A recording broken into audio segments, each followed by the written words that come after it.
अरे जरा आराम से खाओ रवीना, खाना गले में अटक जाएगा। नहीं मैं लेट हो रही हूँ मम्मी, आपको क्या पता मुझे कितना काम होता है। हाँ हाँ मुझे सब पता है, पूरे ऑफिस की जिम्मेदारी बस मेरी बहू पर ही तो है। हाँ और नहीं तो क्या, ग्रोवर एंटरप्राइजेस में हेड क्लर्क होना कोई छोटी बात है क्या। कमला के 2 बेटे थे, बड़ा बेटा रवि और उसका छोटा भाई कवि। रवि भी अपनी पत्नी रवीना की तरह एक फैक्ट्री में क्लर्क था, जबकि छोटा कवि अभी कॉलेज में पढ़ाई कर रहा था और अभी कुंवारा ही था। फिर उसी शाम, उफ लाइट नहीं है क्या मम्मी। नहीं बेटा, तुम्हारे आने से बस मिनट पहले गई है। ओफो क्या किस्मत है मेरी, एक तो इतनी गर्मी और ऊपर से ऑफिस में इतना सारा काम, फिर घर आओ तो लाइट भी नहीं होती। कोई बात नहीं बेटा, लाइट आ जाएगी थोड़ी देर में। पास ही बैठे कवि ने जब ये सब देखा तो उसने तुरंत कहा, भाभी क्यों ना हम एक इन्वर्टर ले लें, उससे हर वक्त पंखा भी चलता रहेगा और माँ को भी अंधेरे में मोमबत्ती जलाकर रसोई में खाना नहीं बनाना पड़ेगा। हाँ तो एक काम क्यों नहीं करते देवर जी, आप भी पैसे कमाने लग जाओ, फिर खरीद लेना एक बढ़िया सा इन्वर्टर। फरमाइशें करना आसान होता है पर उन्हें पूरा करने की कुव्वत भी होनी चाहिए, समझे। असल में रवीना एक नंबर की घमंडी लड़की थी। वो दिखने में जितनी गोरी और सुंदर थी, उसका मन उतना ही काला था। रवीना का जवाब सुनकर कवि चुप ही रह गया।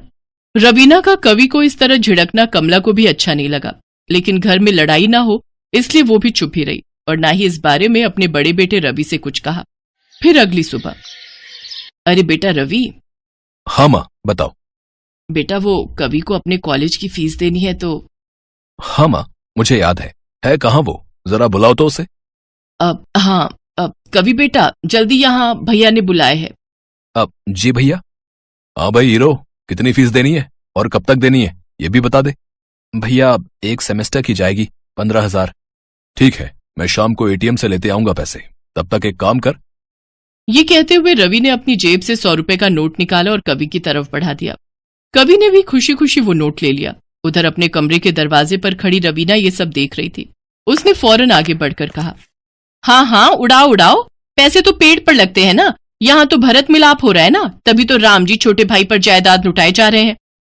रवीना क्या बोल रही हो, जाओ जाकर अपना काम करो। काम करती हूँ तभी ये घर चलता है, वरना तुम्हारी सिर्फ 18,000 की तनख्वाह से नहीं चलने वाला ये घर। पूरे महीने मेहनत करके मैं कमाती हूँ पूरे 25,000 रुपए, तब जाकर खर्चे पूरे होते हैं। पता नहीं पापा ने मेरी शादी कहाँ करा दी। I deserve something better. इतना कहकर रवीना गुस्से से घर से बाहर चली गई। उसके जाने के बाद पूरे घर में सन्नाटा पसर गया। रवि एकदम शांत था। कमला कुछ बोलने की हालत में ही नहीं थी और कवि के हाथों में जो 100 रुपए का नोट था वो उसे किसी पत्थर से भी भारी लग रहा था। ऐसे ही कई महीने गुजर गए। कवि की पढ़ाई पूरी हो चुकी थी। वो नौकरी के लिए हर जगह इंटरव्यू देने लगा था, पर उस बेचारे को बिना सिफारिश के नौकरी मिल ही नहीं रही थी। तो थक हार कर उसने एक पेट्रोल पंप पर काम करना शुरू कर दिया और रवीना इस बात से भी चिढ़ गई। लो बताओ, अब यही बाकी रह गया था। लोग क्या कहेंगे कि सीनियर क्लर्क रवीना का देवर सबकी गाड़ियों में पेट्रोल भरता है। तो क्या चाहती हो तुम, वो बेचारा घर में बैठे तो तुम्हें दिक्कत, अगर कुछ काम करे तो तुम्हें परेशानी। ए जी जरा सोच समझ कर बोलिए, अगर मैंने जरा हाथ तंग कर लिया ना तो आप और आपका पूरा परिवार परेशानी में पड़ जाएगा। बातें सुनाने में रवीना किसी को नहीं बख्शती थी। एक तो सीनियर क्लर्क की नौकरी, दूसरा अपने गोरे रंग रूप पर भी रवीना को बड़ा घमंड था। उसे हमेशा से यही लगता था कि रवि और उसका परिवार उसके लायक नहीं है, और जब कवि को भी कोई अच्छी नौकरी नहीं मिल पा रही थी तो रवीना का घमंड 7वें आसमान पर पहुंच गया था। वक्त यूं ही बीतता रहा और फिर कवि की भी शादी हो गई। कविता पढ़ी लिखी और बहुत ही समझदार लड़की थी, लेकिन उसका रंग थोड़ा दबा हुआ था। लेकिन बावजूद इसके कवि को वो बहुत पसंद थी। और फिर अरे ये क्या रंग लिए हैं तुमने साड़ियों के, इतने चटक रंग तुम पर जचेंगे क्या। वो भाभी ये सब मेरी सहेली ने पसंद की थी, उसने कहा कि नई बहू पर चटकीले रंग अच्छे लगते हैं। लेकिन इन रंगों को पहनने के लिए खुद का रंग भी तो साफ होना चाहिए। लेकिन तुम माफ करना कविता, पर मेरे हिसाब से ये तुम पर अच्छे नहीं लगेंगे। बाकी अब खरीद लिए तो बस घर में पहनना, बाहर पहनकर मत जाना वरना सब मजाक उड़ाएंगे। रवीना हर रोज इस तरह कविता को नीचा दिखाने की कोशिश करती, लेकिन कविता उसकी इन बातों को दिल से नहीं लगाती थी। भले ही वो रूप रंग और कमाने के मामले में रवीना की बराबरी नहीं कर सकती थी, लेकिन घर के सारे कामकाज उसने बहुत अच्छे से संभाल लिए थे। फिर एक दिन जब कविता बाजार से सब्जियां खरीदकर लौट रही थी, तभी एक कार ने उसे टक्कर मार दी। जमीन पर बहुत तेजी से गिरने की वजह से कविता बेहोश हो गई। इसके बाद कार से एक अधेड़ उम्र का आदमी बाहर निकला और फिर, ड्राइवर जल्दी करो, इसे अस्पताल लेकर जाना होगा। ड्राइवर और उस शख्स ने कविता को उठाया और उसे अस्पताल लेकर गए। गनीमत थी कि कविता को ज्यादा चोटें नहीं आई थीं। हालांकि शॉक की वजह से वो अब भी बेहोश थी।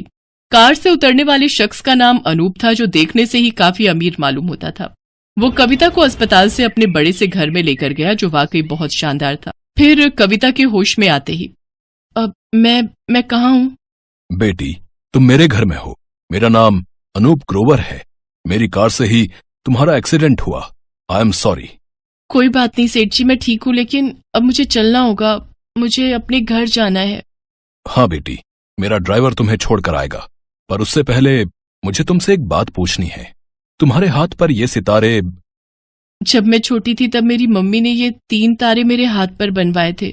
वो कहती थी कि एक तारा उनका है, एक मेरा और एक मेरे पापा का। क्या? तो तुम्हारे पापा वो कहाँ हैं? और तुम्हारी माँ? मुझे नहीं पता। मैंने अपने पापा को कभी नहीं देखा। वो मुझे मेरे बचपन में ही छोड़कर चले गए थे, और मेरी माँ, वो भी मेरी शादी से ठीक पहले मुझे अकेला छोड़कर चली गई। इतना कहकर कविता रोने लगी। ये सच था, कविता सबकी नजर में अनाथ थी, लेकिन सच इससे काफी अलग था। तुम्हारी माँ का नाम मालती था? हाँ, यही नाम था उनका। लेकिन आपको कैसे पता? क्योंकि मैं ही वो बदनसीब बाप हूँ बेटा, जिसके होते हुए भी तुम्हें और तुम्हारी माँ को इतने दुख झेलने पड़े। मुझे माफ कर दे मेरी बच्ची। इतना कहकर अनूप फूट फूट कर रोने लगा, और फिर रोते हुए ही उसने अपनी आस्तीन ऊपर की। कविता ये देखकर चौंक गई कि अनूप के हाथ पर भी ठीक उसी की तरह 3 सितारे बने हुए थे। ये सितारे भी मालती के कहने पर ही मैंने बनवाए थे। जब मैं जवान था तो तुम्हारी माँ हमारी फैक्ट्री में काम करती थी। मुझे मालती से प्यार हो गया, और हमारे प्यार की निशानी तुम हो बेटी। मैंने लाख कोशिश की, लेकिन मेरा परिवार मेरी और मालती की शादी के लिए तैयार ही नहीं हुआ, और मैं भी उनके खिलाफ जाने की हिम्मत नहीं कर पाया। मैं मालती को नहीं अपना सका, और फिर उसके सामने जाने की हिम्मत भी नहीं जुटा पाया। इतना कहकर अनूप फूट फूट कर रोने लगा। आंसू कविता की भी आंखों में थे, पर अपने पिता को पहली बार देखकर उसका दिल पसीज गया, और उसने अनूप को माफ कर दिया। फिर कुछ दिनों के बाद ग्रोवर एंटरप्राइजेस की टाउन हॉल मीटिंग में वहां के सारे कर्मचारी खड़े थे। तभी इस कंपनी के डायरेक्टर अनूप ग्रोवर ने आगे बढ़कर सबसे कहा, मिलिए ग्रोवर एंटरप्राइज की नई सीईओ और मेरी बेटी कविता से। अनूप की बात सुनकर सब खुश थे, सिवाय एक कोने में खड़ी रवीना के। जिस देवरानी के काले रंग रूप का वो अब तक मजाक उड़ाती आई थी, अब वही उसकी वो बॉस बन चुकी थी, जिससे डायरेक्ट मिल पाना भी उसके बस में नहीं था। कविता की तरफ हर कोई बड़ी उम्मीदों से देख रहा था, लेकिन रवीना में उससे नजरें मिलाने तक की हिम्मत नहीं थी। हर कोई कविता के लिए तालियां बजा रहा था, और तालियों की इस गड़गड़ाहट में किसी को भी रवीना के घमंड के टूटने की आवाज तक नहीं आई।